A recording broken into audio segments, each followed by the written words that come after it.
बिस्मिल्लाहिर्रहमानिर्रहीम। अस्सलाम वालेकुम नाज़रीन, मैं हूं कंबर ज़ैदी। सुहेल रशीद मेरे साथ मौजूद हैं। सुप्रीम कोर्ट ऑफ पाकिस्तान में हम इस टाइम खड़े हैं। दो बड़ी खबरें आप लोगों के साथ शेयर करनी है। पहली खबर यह है कि 9 मई के मुकदमात सुनने वाले जज को तब्दील किया जा रहा है। खदशा था कि वो जमानतें दे देंगे।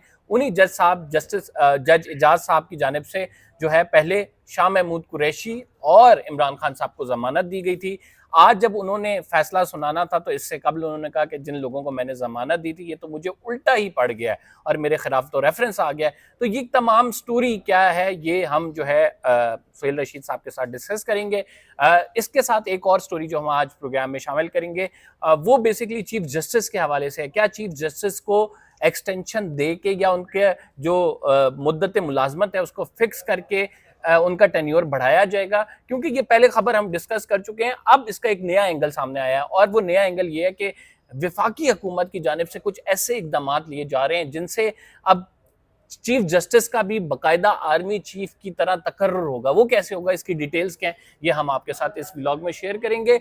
नवाज शरीफ के तोशा खाना के हवाले से और पीटीआई के एक अंदर की खबर, पीटीआई में कौन से ऐसे रहनुमा जिन्होंने टोयोटा फॉर्च्यूनर मंगाई भारी रकम देकर और टैक्स पेयर मनी से ये रकम दी जानी थी, लेकिन अली अमीन गंडापुर साहब ने ये जो है मुस्तरद कर दी। ये क्या स्टोरी है ये भी हम डिस्कस करेंगे। सोहेल बहुत बहुत शुक्रिया। हमें मैं शुक्रिया के साथ एक रिक्वेस्ट करूंगा, जी ये जी सबसे आखिरी स्टोरी सबसे पहले डिस्कस करनी है। मैं एंड तक सब्र नहीं कर सकूंगा। ये फॉर्च्यूनर जिनके लिए मंगाई गई है ना, ये फिर अंदर बात पकती रहेगी और मैं किसी चीज पर ध्यान नहीं दे सकूंगा। अच्छा जी, चलें आखिरी खबर सबसे पहले डिस्कस कर लेते हैं।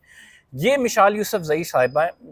ये इनका थोड़ा सा बैकग्राउंड मैं बता देता हूँ। ये पहले जो है पीटीआई की लीगल टीम में थी, फिर पीटीआई की लीगल टीम में थी, फिर उसके बाद ये मुशीर बन गई हैं अब। और ये लीगल टीम में सिर्फ साथ आया करती थी और या बाहर चला करती टॉक्स थी, के में साथ खड़ी होती थी। हाँ। इन्होंने कोई केस नहीं लड़ा, कोई केस आर्गू नहीं किया।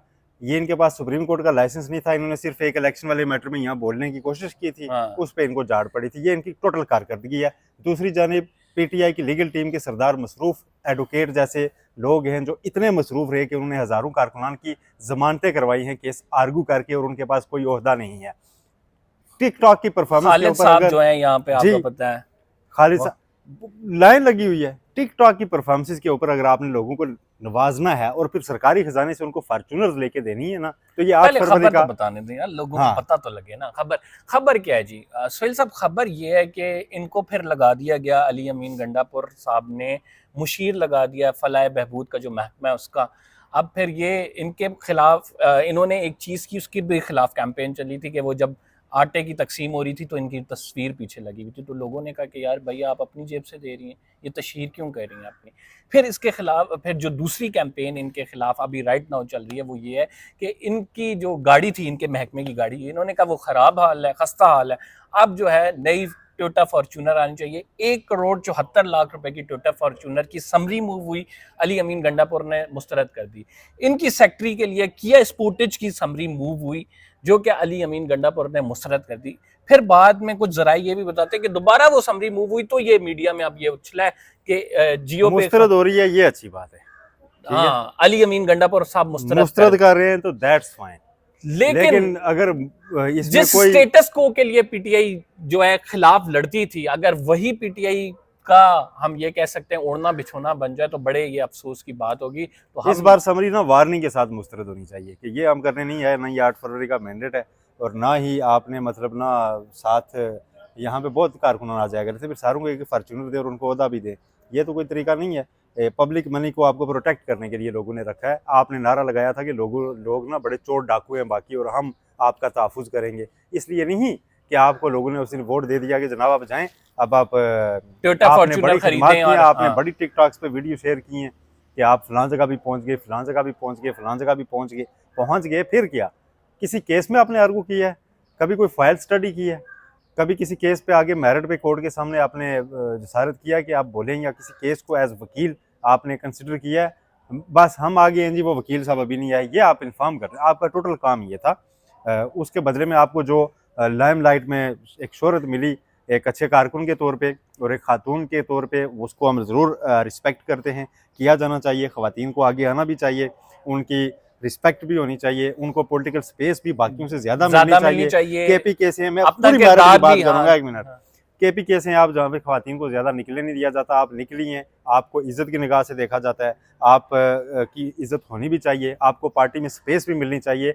लेकिन मोहतरमा, विद ड्यू रिस्पेक्ट, आपने ना अभी जुमा 8 दिन हुए हैं गवर्नमेंट बने हुए, तो आप अगर ये तासुर देंगे कि आप फॉर्च्यूनर लेने आई हैं, तो ऐसी फॉर्चून पॉलिटिक्स में नहीं बना करती। पॉलिटिक्स जो होती है ना, जिस नारे के साथ आप चल रही हैं, उसमें अपना सब कुछ सेक्रीफाइस करके तो लोगों की फलाह के लिए काम करना, वो पॉलिटिक्स होती है। इसमें बनाने नहीं आया जाता, इसमें लगाने आया जाता है। अपनी तमाम एनर्जीज, अपने तमाम वसाइल लगा के आपने, और बदले में आपको जो और है। यार हमारे सामने सुहेल देखें तो बड़ी ज़बरदस्त एग्जाम्पल, और खसूसन फलाह बहबूद के काम में अब्दुल सत्तार ईदी जैसे लोग हमारे आइकॉन हैं। मैं नहीं कहता ठीक कि है, सियासत में सारे ईदी नहीं होंगे। लेकिन फुटस्टेप तो फॉलो किए जा सकते हैं ना सियासत में आपको काफ़ी चीज़ें करनी पड़ती हैं। पाकिस्तानी सियासत के ऐसे डायनामिक्स हैं कि आपको थोड़ा सा रिसोर्सफुल होना पड़ता है, तब जाके आप तरक्की करते हैं। वरना एक आम कारकुन के लिए तो हर पेशी पे पहुंचना मुश्किल है सर, वो तो बिल्कुल। नहीं पहुंच सकता, नहीं नहीं वो नहीं, तो मैं उस इस्लामाबाद में कॉन्टेक्स्ट ही में आ कह रहा हूँ कि सकता। अगर आपने आपके फलाह रिसोर्सेज बहबूद है का तो आप काम जाते करना हैं, है ठीक है।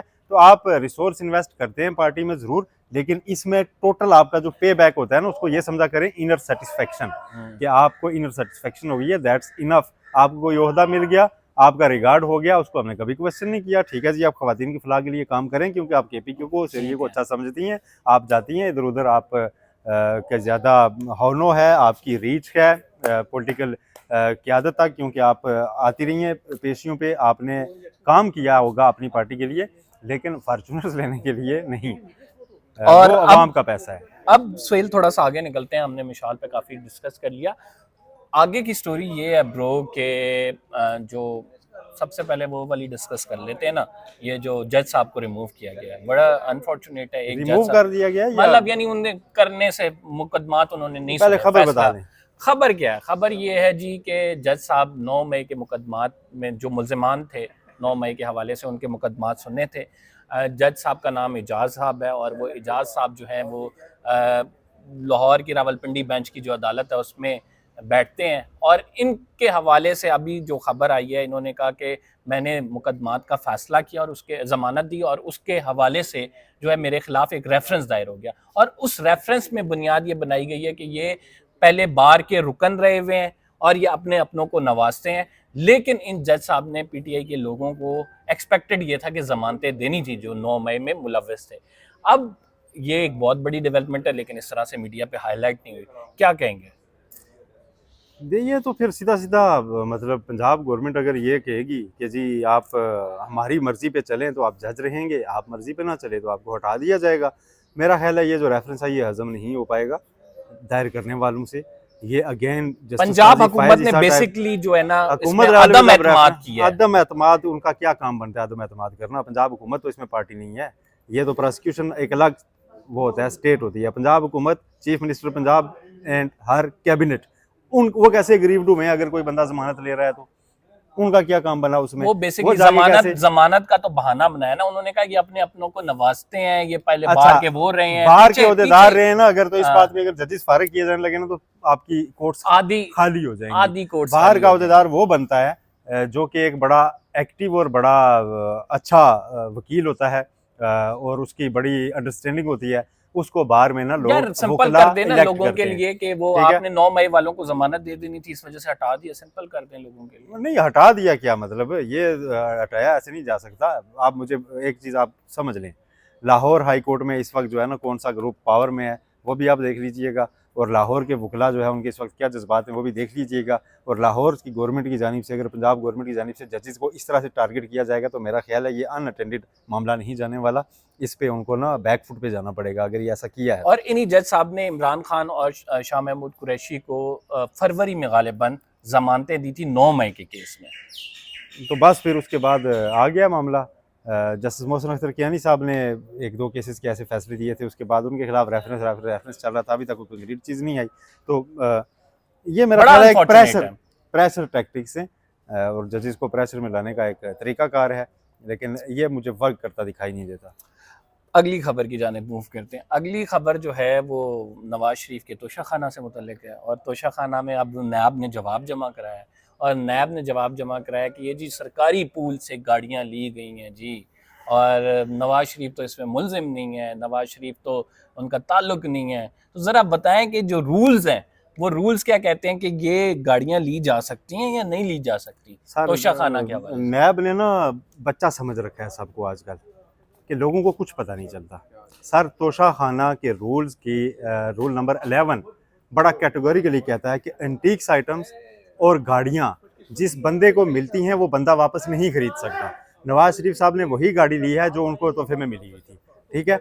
आगे लिखा हुआ है कि एंटीक्स कहाँ जाएंगे और गाड़ियाँ कहाँ जाएंगी। एंटीक्स उन्होंने कहा म्यूजियम में और सरकारी ऑफिस में रखे जाएंगे, गाड़ियाँ जो हैं वो सरकारी पूल में चली जाएंगी, ठीक है। अब सरकारी पूल में जब जमा हो गई हैं तो वहाँ से वापस गाड़ी निकलने का क्या तरीका है? वफाकी हुकूमत उसको फैसला करेगी कि हमने इतनी गाड़ियां नीलाम कर रही हैं, जैसे कि इमरान खान के दौर में हुआ था, ओपन बोली लगेगी और उसमें से जो जीतेगा वो गाड़ी ले जाएगा। ऐसा नहीं होता कि पूल में गाड़ी आपको तोहफा मिली हुई पड़ी हुई थी, आपने उसमें से निकाल के दे दी। और नैब ये नहीं क्लेम कर सकता कि ये तोशा खाना का इसमें इन्वॉल्व ही नहीं था। इस केस में बाकायदा यूसुफ रजा गिलानी ने थे, उनकी जो उस वक्त नरगिस सेठी वो उनकी उस वक्त सेक्रेटरी थी। उनकी जानिब से तोशा खाना को बाकायदा अप्रोच किया गया था काबीना डिवीजन में और उनसे बाकायदा कहा गया था कि इन रूल्स को ये ऐसे करके तो ये गाड़ियां हमें दें। इसमें तोशा खाना सेक्शन इन्वॉल्व हुई थी, उसके सेक्शन इंचार्ज इन्वॉल्व हुए थे, इसमें विटनेस रिकॉर्ड हो चुके हुए हैं नैब कोर्ट में।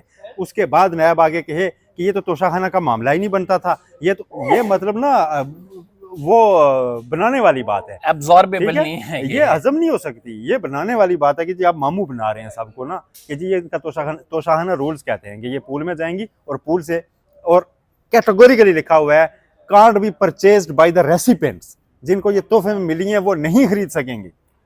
तो कहानी खत्म। सीधा फिर नैब का जवाब मुस्तरद ही होना है अदालत नहीं, मुस्तरद नहीं होना, उन्होंने मंजूर करना है। उन्होंने कहना है नैब का एतराज नहीं तो बंदा बरी कर दो, नैब का रेफरेंस है तो बरी कर दो। इसमें चूंकि आम बंदा पार्टी बन नहीं सकता, काम देखना होता है, सीधी बात है। यार जज का काम दो फरीकैन में टेक्निकल बुनियादों पे चीजें नहीं करना होता, इंसाफ करना होता है जज का काम बेसिकली। सीधी बात है। नैब ये कह रहा है कि घड़ी लेना तोशा खाने से दिए गए रूल्स के मुताबिक इजाजत भी है जिसकी, उसकी उतनी रकम अदा करके भी वो गाड़ी लेना चोरी है, और गाड़ी लेना जिसकी इजाजत ही नहीं है रूल्स में उस पर केस ही नहीं बनता। ये नैब किसे बना रहा है? मतलब मैं नैब की मजबूरी पे हंसी भी आ रही है, रोना भी आ रहा है। चले नई खबर डिस्कस करते हैं, छोड़ें। नई खबर ये है कि जस्टिस काजी फाइज ईसा के हवाले से टेन्योर जो है ना वो स्पेसिफाई हो रहा है कि 3 साल मुद्दत मुलाजमत के लिए। एक तो कानून नया लाया जा रहा है इस हवाले से।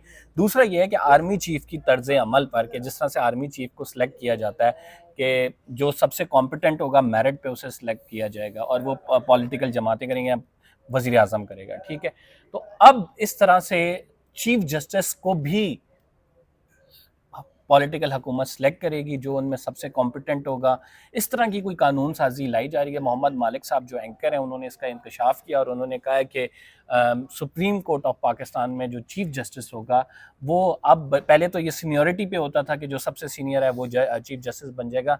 उन्होंने कहा कि अब ये चेंज होने जा रहा है मामला, इस हवाले से कानून नया लाया जा रहा है और उसमें अब ये मामला होगा कि 3 में से 1 सिलेक्ट किया जाएगा, जो सीनियर 3 जजेस हैं उनमें से जो मेरिट पे पूरा को जैसे किया जाता है वैसे किया जाएगा। मतलब उस पे वो आर्मी चीफ के वो वाले पे जो है ना बहस पहले से मौजूद है कि उसमें भी फिक्स कर दिया जाएगा सबसे सीनियर ऑटोमेटिकली बन जाया करेगा, और उल्टा अब यहाँ पे चीफ जस्टिस के मामले पे भी वो किया जा रहा है। इसका मतलब ये होगा कि इंटरनल पॉलिटिक्स जो है ना जुडिशल वो ज़्यादा बढ़ जाएगी, एक दूसरे की वो किया जाएगा, फिर हुकूमत वक्त की खुशनुदी हासिल की जाएगी और फिर उनके हाथ में फैसले दिए जाएंगे। हाँ, चीफ जस्टिस बनने का फिर यही म्यार रह जाएगा, क्राइटेरिया कि आप हुकूमत वक्त को खुश रखें, आपको जो लगे कि आगे आने वाली है उसको खुश रखें, वो आके आपको चीफ जस्टिस बना देंगे और मुल्क फिर एक नए अजाब का मुतहम्मिल होगा। नहीं सर, नहीं। चीफ जस्टिस आर्मी चीफ देखें वो मातहत है वजीर आजम के, वहाँ पे वजीर आजम को इख्तियार है। ये ट्राइकोटमी ऑफ पावर का, हाँ, चीफ जस्टिस ऑफ पाकिस्तान वजीर आजम पाकिस्तान के मातहत नहीं है और हो भी नहीं सकता, और अगर ये कर दिया तो मातहत हो जाएगा। एक चीज और बताऊं, अदलिया जो होती है ना, अदलिया रियासत का हिस्सा नहीं होती, ठीक है। अदलिया को बाज़ रियासत के खिलाफ भी फैसले, इंडिपेंडेंट पार्ट है ना, इंडिपेंडेंट पार्ट है, आजाद। अदलिया को अगर यहाँ पे कोई बंदा दूसरे मुल्क का भी पकड़ा गया है ना, उसके खिलाफ हमारी रियासत मुद्दई है, तो उसके मामले में भी इंसाफ करना होता है। इसलिए बड़ा सोच समझ के इसको ना उससे अलग रखा गया है। तो उसके अंडर दे देने से ये तो मामला नहीं चलने वाला। अब इम्तिहान होगा ना अगर इस तरह की आईनी तरमीम हुई तो यहाँ के जजेस का, कि जो कहते थे कि पार्लियामेंट की बात माननी है, उसको एहतराम करना है, तो अब कीजिएगा एहतराम। अब आप बना लें जुडिशरी को एग्जीक्यूटिव का ही एक मातहत इदारा, तो उसके बाद फिर चला लें, आप कर लें इंसाफ। और फिर अवाम का कबाड़ा भी कर लें। जी जी, जिस नहीं कौम नहीं, का कबाड़ा ये दुनिया करें, में कहीं नहीं होता, ऐसा नहीं ये हो सकता। चलें देखते हैं इस पे क्या होता है। फिलहाल के लिए इतना ही। ये खबरें थी हमारे पास, हमने आपके साथ शेयर भी की, तजिया भी दे दिया। कंबर ज़ैदी को इजाज़त दीजिए, इंशाल्लाह अगले व्लॉग में आपसे मुलाकात होती है। अल्लाह ने